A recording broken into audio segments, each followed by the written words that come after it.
긴급속보 766조 원 바친 일본 대구력. 한국과 똑같은 15% 관세 받자 일본 전국이 발칵. 미국이 일본 돈 쌈짓돈처럼 쓴다며 분노 폭발. 한국은 절반도 안 내고 같은 혜택 받아 외교 천재 극찬. 안녕하세요. 저는 다나카 히로시라고 합니다. 도쿄 신문의 미국 특파원으로 워싱턴에서 근무한 지 15년이 되었습니다. 저는 일본인으로서 자부심이 매우 강한 사람이었고 미국 기자실에서도 일본의 우수성을 끊임없이 강조하는 것으로 유명했습니다. 태평양 전쟁과 만주 진출을 통해 보여준 일본의 진취적인 정신을 항상 자랑스럽게 여겼습니다. 그런데 오늘 2025년 8월 9일 토요일 미국 국무부 백브리핑장에서 일어난 일은 제 인생관을 완전히 뒤바꿔 놓았습니다. 아침 일찍부터 국무부 브리핑룸은 팽팽한 긴장감으로 가득했습니다. 각국 기자들이 모여들었고 저는 늘 그렇듯 맨 앞줄에 자리를 잡았습니다. 옆에는 프랑스 르몽드의 피에르 기자, 영국 BBC의 제임스 기자, 그리고 한국중앙일보의 김민수 기자가 앉아 있었습니다. 브리핑이 시작되자 국무부 대변인이 입을 열었습니다. 오늘은 최근 진행된 각국과의 관세 협상 결과에 대해 추가 설명을 드리겠습니다. 저는 자신감에 차 있었습니다. 일본이 5,500억 달러라는 막대한 투자를 약속했으니 당연히 최고의 대우를 받을 것이라고 믿었습니다. 그러나 대변인의 다음 말은 저를 충격에 빠뜨렸습니다. 일본의 경우 관세율은 15%로 확정되었으나 구체적인 시행 시기는 아직 미정입니다. 투자금은 주로 알래스카 파이프라인 등 미국 인프라 사업에 사용될 예정입니다. 저는 믿을 수 없었습니다. 순간 손을 들고 질문했습니다. 일본은 766조 원이라는 엄청난 금액을 투자하기로 했는데 왜 시행 시기조차 확정되지 않은 겁니까? 대변인은 차분하게 대답했습니다. 투자 계획의 구체적인 실행 방안이 아직 문서화되지 않았기 때문입니다. 베센트 재무장관은 일본의 투자가 제대로 이행되지 않을 경우 관세율을 25%로 인상할 수 있다고 언급한 바 있습니다. 옆에서 김민수 기자가 조용히 웃었습니다. 저는 그의 표정이 거슬렸습니다. 한국은 어떻습니까? 제가 다시 물었습니다. 한국은 3,500억 달러 투자로 15% 관세율이 즉시 적용됩니다. 특히 1,500억 달러는 미국과의 조선업 협력 프로젝트인 마스카 프로젝트에 투입되어 양국 모두에게 실질적인 이익을 창출할 예정입니다. 저는 경악했습니다. 일본보다 훨씬 적은 금액을 제시한 한국이 더 나은 조건을 받았다는 것이 이해되지 않았습니다. 이건 불공평합니다. 제가 소리쳤습니다. 일본의 경제 규모는 한국의 2배가 넘습니다. 우리가 더 많은 투자를 약속했는데 왜 한국과 같은 대우를 받는 겁니까? 이때 프랑스의 피에르 기자가 끼어들었습니다. 다나카 씨, 문제는 투자의 질입니다. 일본의 투자는 수익성이 불투명한 인프라 사업에 집중되어 있지만 한국의 투자는 실질적인 산업 협력입니다. 영국의 제임스 기자도 거들었습니다. 맞습니다. 한국은 이미 바이든 정부 시절부터 텍사스에 반도체 공장을 짓고 배터리 공장도 세웠습니다. 반면 일본은 아베 총리가 약속한 7개 공장 중 단 하나도 세우지 않았죠. 저는 반박하려 했지만 말문이 막혔습니다. 사실이었기 때문입니다. 대변인이 계속했습니다. 참고로 대만은 4억 달러를 제시했음에도 20% 관세율을 적용받았습니다. 단순히 돈의 액수가 아니라 투자의 성격과 실행 가능성이 중요합니다. 이때 미국 상원 외교위원회의 로버트 의원이 브리핑장에 들어왔습니다. 그는 각국 기자들을 둘러보며 말했습니다. 여러분도 아시다시피 트럼프 대통령의 관세 정책은 단순한 무역 정책이 아닙니다. 이는 미국의 제조업 부활과 직결된 문제입니다. 저는 다시 손을 들었습니다. 의원님, 일본은 미국의 가장 중요한 동맹국입니다. 우리는 항상 미국을 지지해왔습니다. 이런 대우는 부당합니다. 로버트 의원은 저를 차갑게 바라보았습니다. 다나카 기자님, 동맹은 말이 아니라 행동으로 증명하는 것입니다. 한국은 실제로 미국에 공장을 짓고 일자리를 창출했습니다. 일본은 무엇을 했습니까? 순간 브리핑장이 조용해졌습니다. 저는 얼굴이 화끈거렸습니다. 김민수 기자가 조용히 말했습니다. 다나카 선배님, 한국도 쉽지 않았습니다. 우리는 정치적 혼란 속에서도 최선을 다했습니다. 윤석열 전 대통령 탄핵 이후 이재명 정부가 들어서서 단 몇 개월 만에 이런 성과를 냈습니다. 저는 김 기자를 노려보았습니다. 한국이 뭐가 그렇게 대단합니까? 작은 나라 주제에. 그 순간 미국 국무부의 제임스 부장관이 들어왔습니다. 여러분, 추가 정보를 알려드리겠습니다. 한국의 조선업 협력은 단순한 투자가 아닙니다. 이는 미국의 해양 패권 전략과 직결된 문제입니다. 프랑스의 피에르 기자가 물었습니다. 구체적으로 어떤 의미입니까? 현재 전 세계 10만 척의 선박 중 친환경 선박은 2천 척에 불과합니다. 2028년부터 국제해사기구의 탄소세가 부과되면 대규모 선박 교체 수요가 발생합니다. 한국은 세계 최고의 조선 기술을 보유하고 있고 미국은 LNG를 대규모로 수출하려 합니다. 완벽한 시너지입니다. 저는 충격을 받았습니다. 일본도 조선업이 있는데 왜 한국과만 협력하는 것인가? 영국의 제임스 기자가 말했습니다. 그래서 중국이 강하게 반발하고 있군요. 중국 외교부장이 한국의 독립적 외교를 주문했다던데요. 부장관이 고개를 끄덕였습니다. 맞습니다. 중국은 이번 한미협력을 자국의 해양 패권에 대한 위협으로 보고 있습니다. 저는 점점 불안해졌습니다. 일본이 소외되고 있다는 느낌이 들었습니다. 그렇다면 일본의 5,500억 달러는 어떻게 되는 겁니까? 제가 물었습니다. 부장관은 잠시 침묵했다가 말했습니다. 솔직히 말씀드리면 일본의 투자 계획은 너무 모호합니다. 알래스카 파이프라인. 그건 투자 대비 수익성이 전혀 없는 사업입니다. 반면 한국의 조선업 투자는 즉각적인 수익 창출이 가능합니다. 이때 독일 슈피겔의 한스 기자가 끼어들었습니다. 제가 JP모건의 최신 보고서를 봤는데 한국의 GDP 성장률 전망치를 상향 조정했더군요. 관세 협상 결과를 반영한 것이라고 합니다. 골드만삭스도 마찬가지입니다. 캐나다 글로브앤메일의 마이클 기자가 덧붙였습니다. 한국이 다른 국가에 비해 불리한 조건이 아니라고 평가했습니다. 저는 믿을 수 없었습니다. 모든 것이 한국에게 유리하게 돌아가고 있었습니다. 로버트 의원이 다시 말했습니다. 여러분이 이해하셔야 할 것은 이번 관세는 최소 10년 이상 지속될 거라는 점입니다. 미국 정부는 연간 3,100억 달러의 관세 수입을 예상하고 있습니다. 이는 우리의 막대한 국가 부채를 줄이는데 필수적입니다. 프랑스의 피에르 기자가 물었습니다. 그렇다면 각국은 장기적인 관점에서 대응해야 한다는 말씀이군요. 정확합니다. 그리고 한국은 이미 그렇게 하고 있습니다. 삼성전자가 테슬라로부터 23조 원 규모의 반도체 수주를 받은 것도, LG에너지솔루션이 6조 원 규모의 배터리 계약을 체결한 것도 모두 이런 맥락입니다. 저는 좌절감에 빠졌습니다. 일본 기업들은 왜 이런 성과를 내지 못하는가? 김민수 기자가 조용히 말했습니다. 다나카 선배님, 한국도 많은 고민을 했습니다. 하지만 우리는 실질적인 협력을 선택했습니다. 말이 아니라 행동으로 보여준 거죠. 저는 그를 노려보았습니다. 하지만 내심 그의 말이 맞다는 것을 인정할 수밖에 없었습니다. 이때 국무부 동아시아 담당 차관보가 들어왔습니다. 추가 소식입니다. 트럼프 대통령이 이재명 대통령을 2주 후 백악관으로 초청했습니다. 관세 협상 이후 양국 관계를 더욱 강화하기 위해서입니다. 저는 충격을 받았습니다. 이시바 총리는 2번이나 미국을 방문했지만 이런 대우는 받지 못했습니다. 영국의 제임스 기자가 말했습니다. 이시바 총리도 트럼프 대통령을 만났지 않습니까? 만나기는 했지만 구체적인 성과는 없었습니다. 반면 한국과는 실질적인 협력 방안이 논의되고 있습니다. 저는 분노가 치밀어 올랐습니다. 이건 불공평합니다. 일본은 미국의 가장 중요한 동맹국입니다. 우리는 태평양 전쟁 이후 항상 미국을 따랐습니다. 로버트 의원이 차갑게 말했습니다.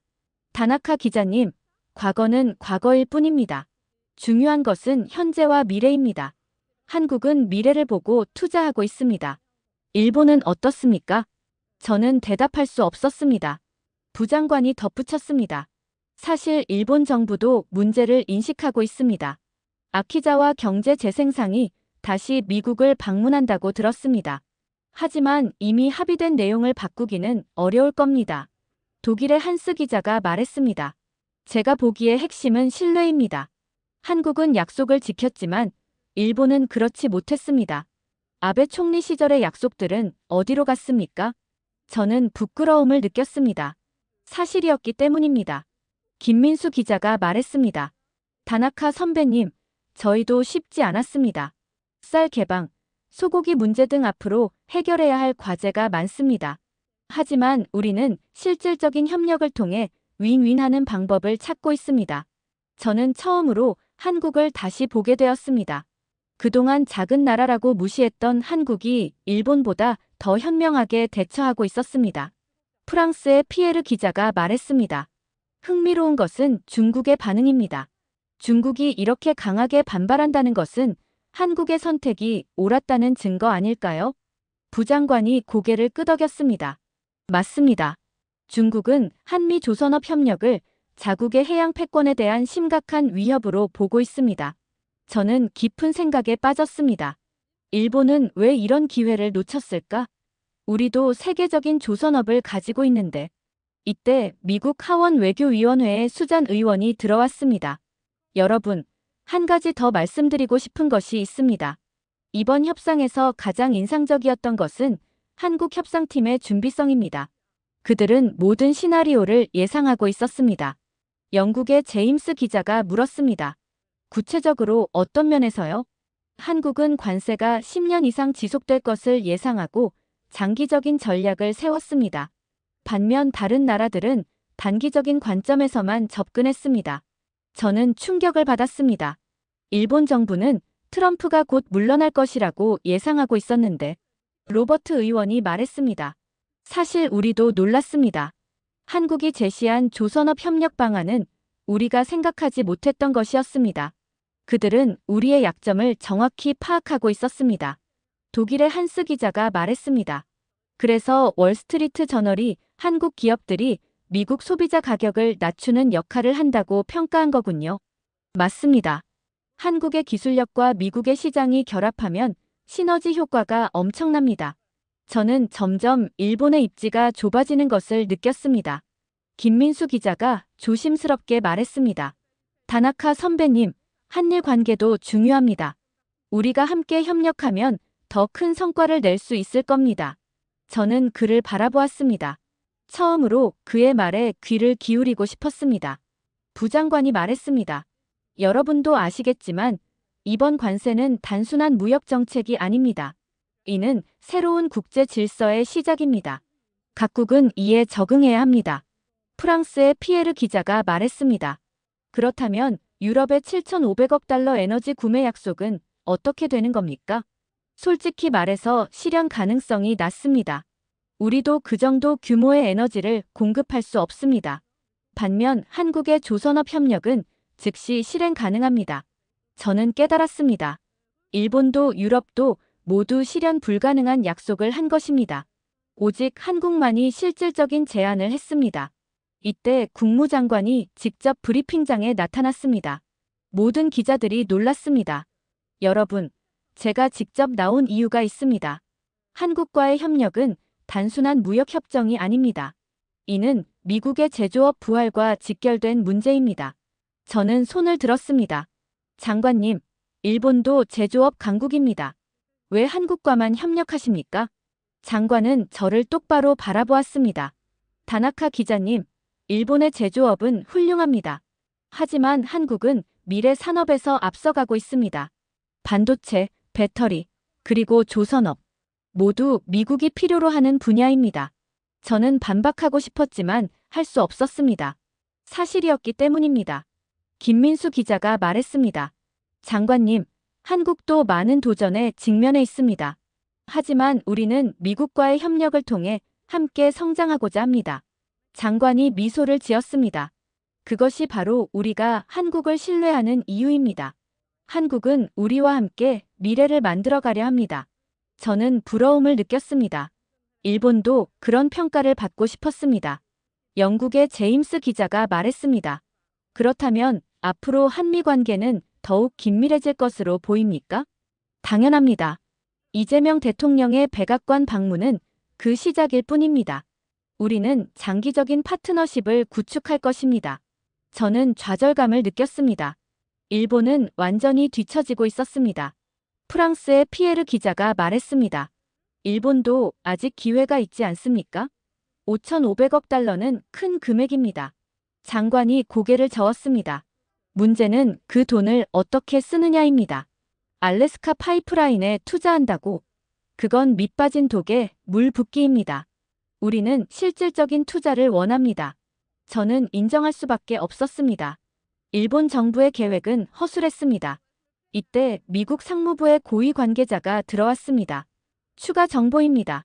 한국의 주요 기업들이 미국 기업들과 대규모 계약을 체결하고 있습니다.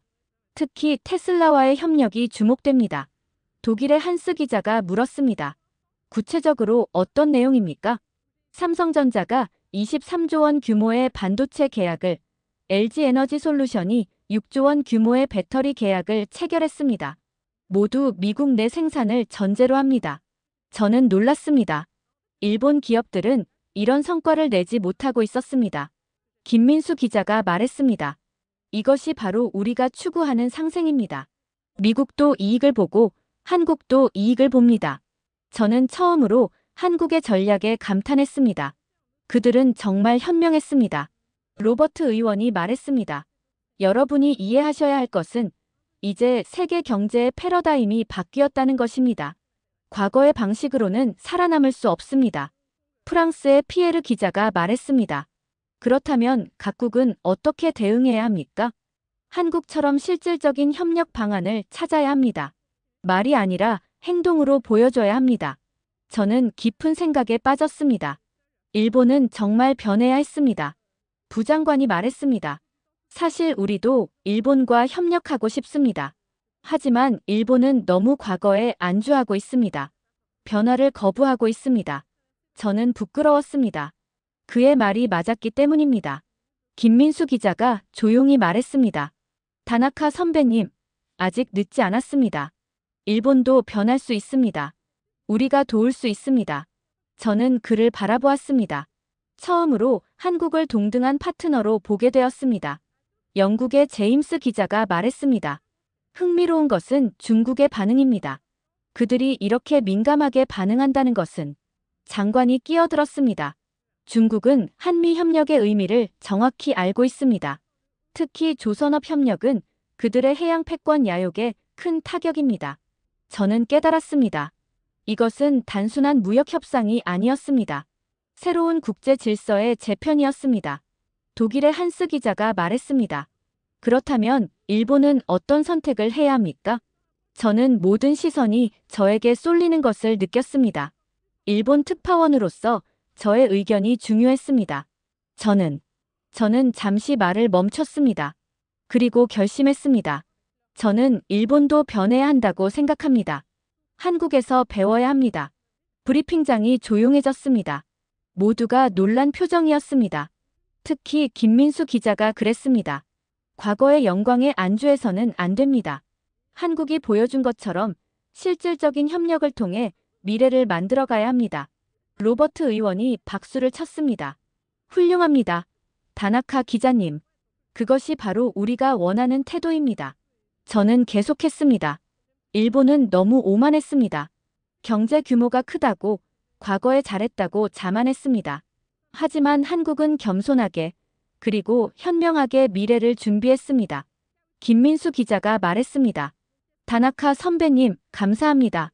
우리가 함께한다면 동북아시아가 세계 경제의 중심이 될 수 있습니다. 저는 고개를 끄덕였습니다. 처음으로 한국과 협력하고 싶다는 생각이 들었습니다. 장관이 말했습니다. 이것이 바로 우리가 원하는 것입니다. 경쟁이 아닌 협력, 대립이 아닌 상생. 프랑스의 피에르 기자가 말했습니다. 하지만 중국은 이를 달가워하지 않을 겁니다. 중국도 선택해야 합니다. 고립될 것인가, 아니면 함께 할 것인가. 저는 새로운 세계 질서를 보았습니다. 그리고 그 중심에 한국이 있었습니다. 영국의 제임스 기자가 말했습니다. 다나카 기자님의 변화가 인상적입니다. 일본 언론도 변할까요? 저는 웃었습니다. 제가 시작하겠습니다. 도쿄로 돌아가면 제가 본 것을 그대로 전하겠습니다. 한국에서 배워야 한다고 부장관이 말했습니다. 그것이 진정한 언론인의 자세입니다. 진실을 전하는 것. 독일의 한스 기자가 말했습니다. 이번 브리핑은 정말 인상적이었습니다. 한 나라의 성공과 다른 나라의 실패를 동시에 볼 수 있었습니다. 저는 쓴웃음을 지었습니다. 일본의 실패를 인정하는 것은 아팠지만 필요한 일이었습니다. 김민수 기자가 말했습니다. 다나카 선배님, 다음에 서울에 오시면 제가 안내하겠습니다. 한국의 변화를 직접 보여드리고 싶습니다. 감사합니다. 꼭 가겠습니다. 로버트 의원이 말했습니다. 오늘 브리핑이 많은 것을 시사합니다. 세계는 변하고 있고 적응하는 자만이 살아남을 것입니다. 장관이 마무리했습니다. 여러분, 오늘 보신 것을 잘 전달해 주시기 바랍니다. 미국은 실질적인 파트너를 원합니다. 한국이 보여준 것처럼. 브리핑이 끝나고 기자들이 하나둘 나가기 시작했습니다. 저는 김민수 기자에게 다가갔습니다. 김 기자님, 죄송했습니다. 그동안 한국을 무시했던 제가 부끄럽습니다. 김민수 기자가 웃었습니다. 괜찮습니다, 선배님. 이제부터 시작하면 됩니다. 함께하면 더 큰 일을 할 수 있습니다. 저는 그의 손을 잡았습니다. 처음으로 한국인과 진정한 악수를 나눴습니다. 밖으로 나오니 워싱턴의 햇살이 눈부셨습니다. 저는 새로운 세계를 보았습니다. 그리고 그 세계에서 한국은 빛나고 있었습니다. 호텔로 돌아가는 길에 저는 깊은 생각에 빠졌습니다. 일본은 정말 변해야 했습니다. 과거의 영광에 안주하지 말고 미래를 준비해야 했습니다. 한국이 그랬던 것처럼. 저는 노트북을 열고 기사를 쓰기 시작했습니다. 제목은 이랬습니다. 일본이 한국에게 배워야 하는 이유. 처음으로 저는 일본의 문제점을 솔직하게 썼습니다. 그리고 한국의 성공 요인을 분석했습니다. 일본 독자들이 충격을 받을 것을 알았지만 진실을 전해야 했습니다. 기사를 마무리하면서 저는 이렇게 썼습니다. 우리는 너무 오랫동안 과거에 안주했다. 이제는 미래를 봐야 한다. 한국이 우리에게 길을 보여주고 있다. 우리가 할 일은 겸손하게 배우는 것이다. 송신 버튼을 누르면서 저는 안도감을 느꼈습니다. 드디어 진실을 말했다는 안도감이었습니다. 그날 밤 저는 김민수 기자와 저녁을 먹었습니다. 다른 나라 기자들도 함께였습니다. 프랑스의 피에르 기자가 말했습니다. 다나카 씨, 오늘 정말 용기 있는 발언이었습니다. 아닙니다. 늦었지만 당연한 일을 한 것뿐입니다. 영국의 제임스 기자가 말했습니다. 한국의 성공은 정말 인상적입니다. 특히 정치적 혼란 속에서도 이런 성과를 낸 것은. 김민수 기자가 말했습니다. 우리도 많은 어려움이 있었습니다. 하지만 위기를 기회로 만들었습니다. 독일의 한스 기자가 말했습니다. 중요한 것은 실행력인 것 같습니다. 한국은 말이 아니라 행동으로 보여줬습니다. 저는 고개를 끄덕였습니다. 맞습니다. 일본은 말만 많았습니다. 실제로 한 것은 없었습니다. 김민수 기자가 말했습니다. 하지만 이제부터라도 시작하면 됩니다. 일본의 기술력은 여전히 훌륭합니다. 감사합니다. 하지만 먼저 우리의 문제를 인정해야 합니다. 그래야 변할 수 있습니다. 프랑스의 피에르 기자가 말했습니다. 이번 일로 국제 질서가 크게 바뀔 것 같습니다. 네, 그리고 그 변화의 중심에 한국이 있습니다. 영국의 제임스 기자가 말했습니다. 트럼프의 관세 정책이 10년 이상 지속된다면 각국은 근본적인 변화가 필요할 겁니다. 한국처럼. 저는 와인 잔을 들었습니다. 한국의 성공을 축하합니다. 그리고 일본의 새로운 시작을 위해 모두가 잔을 들었습니다. 건배. 그날 밤 저는 많은 것을 생각했습니다. 일본의 미래, 한국과의 관계, 그리고 변화하는 세계. 다음 날 아침 저는 도쿄 본사로부터 전화를 받았습니다. 다나카 씨, 당신의 기사를 봤습니다. 너무 과격하지 않습니까? 아닙니다. 사실을 쓴 것뿐입니다. 하지만 일본이 한국에게 배워야 한다니. 그것이 현실입니다. 우리가 인정하지 않으면 더 뒤처질 뿐입니다. 전화 너머로 한숨 소리가 들렸습니다. 알겠습니다. 하지만 독자들의 반응이. 독자들도 진실을 알 권리가 있습니다. 그리고 변화를 원하는 독자들도 많을 겁니다. 전화를 끊고 저는 다시 노트북을 열었습니다. 쓸 기사가 많았습니다. 한국의 조선업 전략, 미국과의 시너지, 그리고 일본이 놓친 기회들. 점심때 김민수 기자로부터 메시지가 왔습니다. 선배님, 기사 잘 봤습니다. 일본에서 큰 반향이 있다고 들었습니다. 네, 찬반이 갈리고 있습니다. 하지만 논의가 시작된 것만으로도 의미가 있습니다. 혹시 다음 달에 서울에 오실 수 있습니까? 한국 조선소를 견학할 기회가 있습니다. 꼭 가겠습니다. 직접 보고 싶습니다. 저는 미소를 지었습니다. 새로운 시작이었습니다. 며칠 후, 저는 국무부에서 추가 브리핑이 있다는 소식을 들었습니다. 이번에는 방위비 분담금에 관한 것이었습니다. 브리핑장에 들어가니 익숙한 얼굴들이 보였습니다. 김민수 기자도 있었습니다. 국무부 대변인이 말했습니다. 오늘은 동맹국들의 방위비 분담금에 대해 설명하겠습니다. 저는 긴장했습니다. 이것도 일본에게 불리한 내용일까? 한국은 기존 협정을 유지하면서 추가적인 군사 협력을 제안했습니다. 특히 방위산업 분야에서의 협력이 주목됩니다. 프랑스의 피에르 기자가 물었습니다. 일본은 어떻습니까? 일본과는 아직 협상 중입니다. 구체적인 내용은 공개할 수 없습니다. 저는 안도했습니다. 적어도 이번에는 일본이 뒤처지지 않은 것 같았습니다. 김민수 기자가 손을 들었습니다. 한국의 방위산업 협력은 어떤 내용입니까? 한국은 미국과 공동으로 차세대 무기 체계를 개발하자고 제안했습니다. 특히 드론과 AI 기반 방어 시스템에 중점을 두고 있습니다. 저는 또 놀랐습니다. 한국은 모든 분야에서 앞서가고 있었습니다. 영국의 제임스 기자가 말했습니다. 그렇다면 한미 동맹이 더욱 강화되는 것입니까? 네, 경제적 협력과 군사적 협력이 시너지를 내고 있습니다. 저는 부러웠습니다. 일본도 이런 관계를 만들고 싶었습니다. 브리핑이 끝난 후 저는 김민수 기자와 커피를 마셨습니다. 김 기자님, 한국은 어떻게 이렇게 잘 준비할 수 있었습니까? 김민수 기자가 웃었습니다. 사실 우리도 많이 고민했습니다. 하지만 위기를 기회로 보았습니다.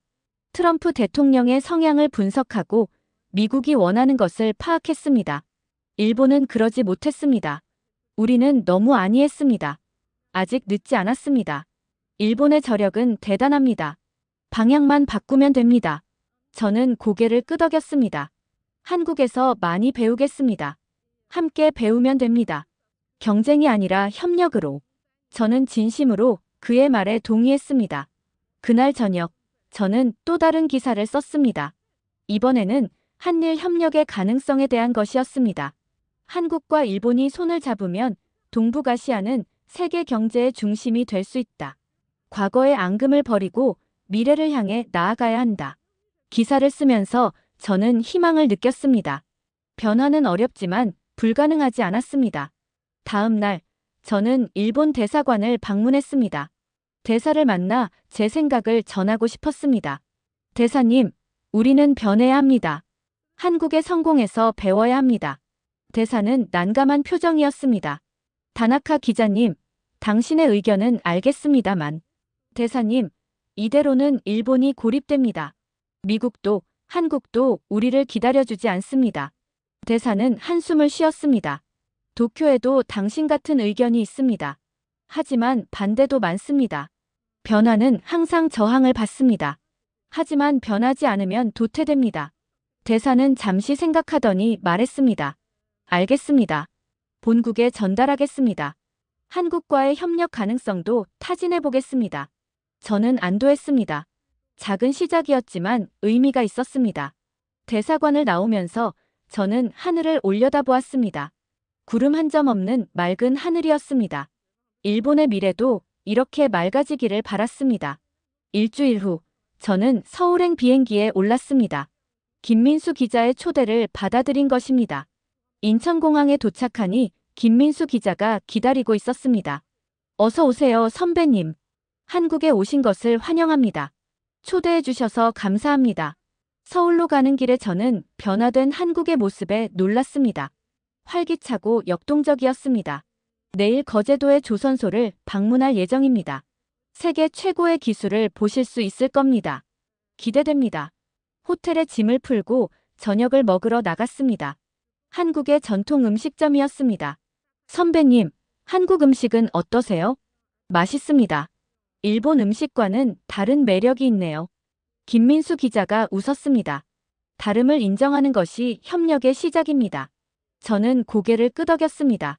그의 말이 맞았습니다. 다음 날, 우리는 거제도로 향했습니다. 조선소의 규모에 압도되었습니다. 이곳에서 세계 최고의 선박들이 만들어집니다. 특히 LNG 선박은 한국이 독보적입니다. 저는 감탄했습니다. 일본도 조선업이 있지만 이 정도는 아니었습니다. 미국과의 협력으로 더 큰 기회가 열릴 것입니다. 친환경 선박 시장은 이제 시작입니다. 일본도 이 기회를 놓치면 안 되겠네요. 함께하면 됩니다. 한일이 협력하면 중국을 압도할 수 있습니다. 조선소를 둘러본 후 우리는 연구소를 방문했습니다. 젊은 엔지니어들이 열정적으로 일하고 있었습니다. 이들이 한국의 미래입니다. 기술 혁신은 계속될 것입니다. 저는 부러웠습니다. 일본도 이런 열정이 필요했습니다. 서울로 돌아오는 길에 김민수 기자가 말했습니다. 선배님, 어떠셨습니까? 충격적이었습니다. 좋은 의미에서요. 한국이 왜 성공했는지 알 것 같습니다. 일본도 할 수 있습니다. 함께하면 더 잘할 수 있습니다. 저는 결심했습니다. 일본으로 돌아가면 본격적으로 변화를 주도하겠다고. 도쿄로 돌아온 후 저는 연재 기사를 시작했습니다. 한국에서 배운다라는 제목으로. 첫 번째 기사는 한국의 조선업에 대한 것이었습니다. 두 번째는 한미 협력의 시사점, 세 번째는 한일 협력의 가능성. 독자들의 반응은 뜨거웠습니다. 찬성과 반대가 갈렸지만 적어도 논의가 시작되었습니다. 저는 이제 진정한 국제기자가 되었다고 자부합니다. 국익을 넘어 인류의 공동 번영을 생각하는 기자가 되었습니다. 그리고 그 시작은 2025년 8월 9일 미국 국무부 브리핑장에서였습니다. 제가 한국을 다시 보게 된 그날, 제 인생이 바뀐 그날이었습니다. 이제 저는 매일 아침 거울을 보며 다짐합니다. 오늘도 열린 마음으로 배우겠다고. 그것이 진정한 힘이라는 것을 잊지 않겠다고. 한국 고맙습니다. 당신들이 보여준 길을 저는, 그리고 일본은 계속 걸어가겠습니다. 함께 손을 잡고.